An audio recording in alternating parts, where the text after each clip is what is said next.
Hello student, এখন তোমাদের class 12 অর্থাৎ দ্বাদশ শ্রেণীর ইতিহাস সাবজেক্টের ক্লাস আছে। আমাদের প্রথম অধ্যায়টা পড়া চলছিল। এই প্রথম অধ্যায় থেকে তোমাদের 8 নম্বরের কয়েকটা প্রশ্ন আমি করিয়েছিলাম, অর্থাৎ কয়েকটা নোট লিখিয়েছিলাম এবং বুঝিয়ে দিয়েছিলাম, এবং কয়েকটা এখনও বাকি আছে। আজকের ক্লাসে আমি যেটা আলোচনা করব, এই প্রথম অধ্যায় থেকে গুরুত্বপূর্ণ 17টা এমসিকিউ নিয়ে আমি আলোচনা করব। কি বললাম? এই প্রথম অধ্যায় থেকে গুরুত্বপূর্ণ 17টা এমসিকিউ নিয়ে আলোচনা করব। আর এই প্রথম অধ্যায় থেকে তোমরা মনে রাখবে, কোনো কিন্তু এসএকিউ থাকে না, কেবলমাত্র এমসিকিউ থাকে, সেটা তাও আবার 2 নম্বর। অর্থাৎ প্রথম অধ্যায় থেকে 2 নম্বরের ছোট প্রশ্ন আসে পরীক্ষায়। আজকের প্রশ্নগুলো ভালো করে তোমরা মনোযোগ সহকারে দেখে নেবে। প্রথম যে তোমাদের 10টা প্রশ্ন আছে, প্রথম 10টা প্রশ্ন কিন্তু বিভিন্ন বছরে পড়েছে, সেই প্রশ্নগুলো দেওয়া আছে। তারপরে এক্সট্রা কিছু গুরুত্বপূর্ণ প্রশ্ন দেওয়া আছে। আজকের ক্লাসটা হলে আরেকটা ক্লাস করালে তোমাদের ছোট প্রশ্ন কিন্তু প্রথম অধ্যায় থেকে শেষ হয়ে যাবে। প্রথম দুটো অধ্যায় তোমাদের পড়া হয়ে গেলে তোমাদের কিন্তু আমি মক টেস্ট নেব। আর এখনও যেসব ছাত্রছাত্রী অনলাইন কোচিং ক্লাসে অ্যাডমিশন নিতে ইচ্ছুক, তোমরা কিন্তু তাড়াতাড়ি যোগাযোগ করো। স্ক্রিনে তোমরা নম্বর দেখতে পাচ্ছ। ভালো রেজাল্ট করার জন্য অবশ্যই তোমাদের কিন্তু যোগাযোগ করতে হবে, এবং যেভাবে পড়াবো তোমাদের সেইভাবে কিন্তু পড়ার চেষ্টা করতে হবে। তাহলে অবশ্যই তোমরা ভালো নম্বর পাবে, কারণ বিগত বছরগুলিতে তোমরা দেখেছো যে আমার স্টুডেন্টরা কতটা নাম্বার পেয়েছে। ঠিক আছে, চলো তাহলে আজকের প্রশ্নের উত্তরগুলো দেখে নাও, এবং কোনো সমস্যা থাকলে তোমাদের অবশ্যই জানাবে। তাহলে তোমাদের প্রথম অধ্যায় থেকে গুরুত্বপূর্ণ এমসিকিউগুলো দেখে নাও। সালের প্রশ্নগুলো মনে রাখবে, সব থেকে গুরুত্বপূর্ণ। মিথ শব্দটি এসেছে মিথোস থেকে, যেটি একটি কি গ্রিক শব্দ। তাহলে মিথ শব্দটা যে মিথোস থেকে এসেছে সেটা কি শব্দ?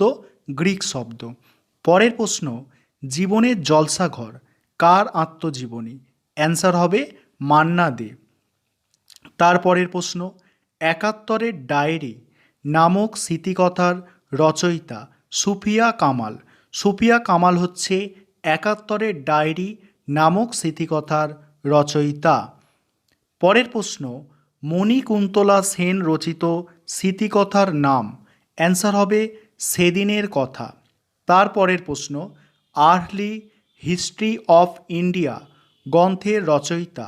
আর্লি হিস্ট্রি অফ ইন্ডিয়া গ্রন্থের রচয়িতা ভিনসেন্ট স্মিথ। Vincent Smith. পরের প্রশ্ন, রাজতরঙ্গিনীর রচয়িতা ছিলেন? রাজতরঙ্গিনীর রচয়িতা ছিলেন কে? এই অ্যান্সারটা কলহন হবে। এই খটা স্পেলিং মিস্টেক আছে, এটা ক হবে। কলহনের কলহন রচনা করেছেন রাজতরঙ্গিনী। স্পেলিংটা হবে ক ল, কলহন, হ দন্তান্ন, কলহনের রচনা। তারপরের প্রশ্ন, poverty and un-British rule in India, এই গ্রন্থটা কে রচনা করেছেন? দাদাভাই Naoroji. Poverty and un-British rule in India, এর রচনা করেছেন কে? দাদাভাই নৌরোজি। তারপরের প্রশ্ন, বৈজ্ঞানিক ইতিহাস চর্চার জনক বলা হয়? বৈজ্ঞানিক ইতিহাস চর্চার জনক বলা হয় কাকে? অ্যান্সার হবে থুকিডিডিসকে। তারপরের প্রশ্ন, ইতিহাস হলো বিজ্ঞানের বেশিও নয় কমও নয়, কার উক্তি? অ্যান্সার হবে বিউরি। ইতিহাস হলো বিজ্ঞানের বেশিও নয় কমও নয়, কার উক্তি? অ্যান্সার হচ্ছে বিউরি। তারপরের প্রশ্ন, পরের প্রশ্ন হচ্ছে, ভারতে এশিয়াটিক সোসাইটি প্রতিষ্ঠিত হয় কবে? এশিয়াটিক সোসাইটি প্রতিষ্ঠিত হয় 1784 খ্রিস্টাব্দে। 1784 খ্রিস্টাব্দে।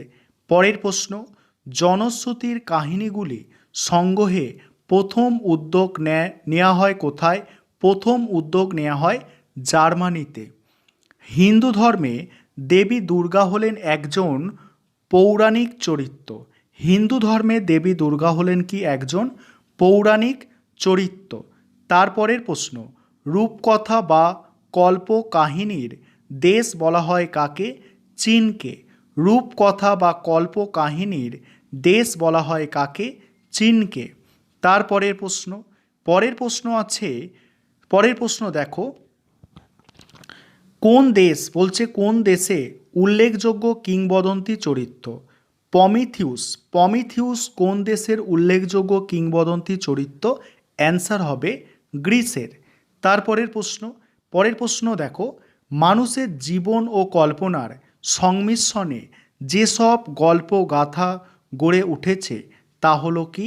অ্যান্সার হচ্ছে লোককথা। তারপরের প্রশ্ন, ইংরেজি ভাষায় মুদ্রিত প্রথম লোককথার গল্পটির নাম কি? টম থাম ও দৈত্যের কাহিনী। শেষ প্রশ্ন আজকের ক্লাসে দেখো, টম থাম ও দৈত্যের কাহিনী অবলম্বনে অবনীন্দ্রনাথ ঠাকুর বাংলায় রচনা করেন কি? বুড়ো আংলা। এই ছিল আজকের ক্লাস। তোমাদের কোনো সমস্যা থাকলে অবশ্যই জানাবে। পরের ক্লাসে এমসিকিউ তোমাদের কমপ্লিট করিয়ে দেওয়া হবে 1 নম্বর অধ্যায় থেকে।